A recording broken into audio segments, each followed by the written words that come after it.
Well, I think you're right. The SVO team's about 18 months old now. What I think we've really learnt is that there's a real appetite for cars that push the boundaries, and we've been very successful selling the Range Rover Sport SVR. In fact, the US is the biggest market for the Range Rover Sport and the SVR derivative.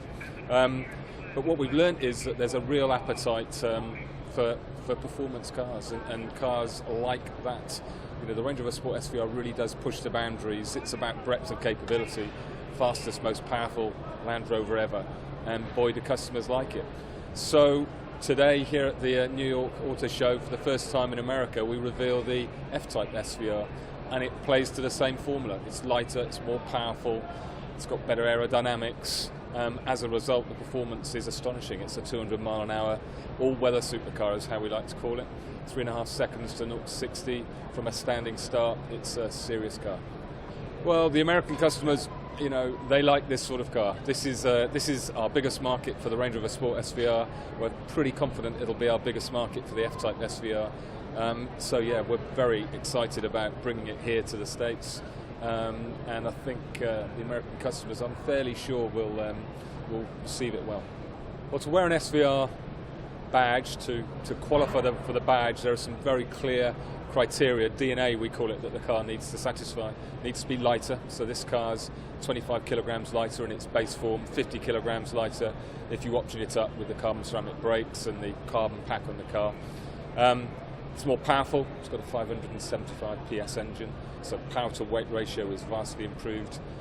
Spent a lot of time in the wind tunnel, or the digital wind tunnel, managing the air above, below the car, around the car, in and out of the brakes, cooling of the engine bay is very important.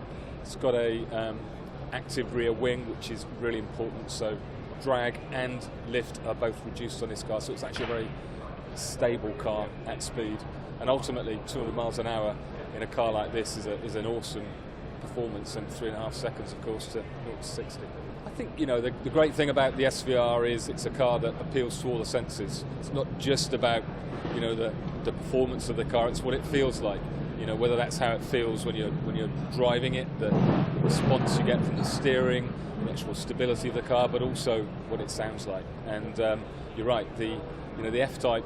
The standard F-Type sounds great. Range Rover Sport SVR sounds great, and we needed to replay that formula on this car. Now, this car's got an all-new exhaust system. It's reduced weight of the exhaust. It also has a very flat underbody, which enhances the airflow, speeds up the airflow under the body of the car. But that allowed us to play tunes with the exhaust. So the exhaust note is even more distinctive, and I would say more progressive. It's certainly a selling point of the car.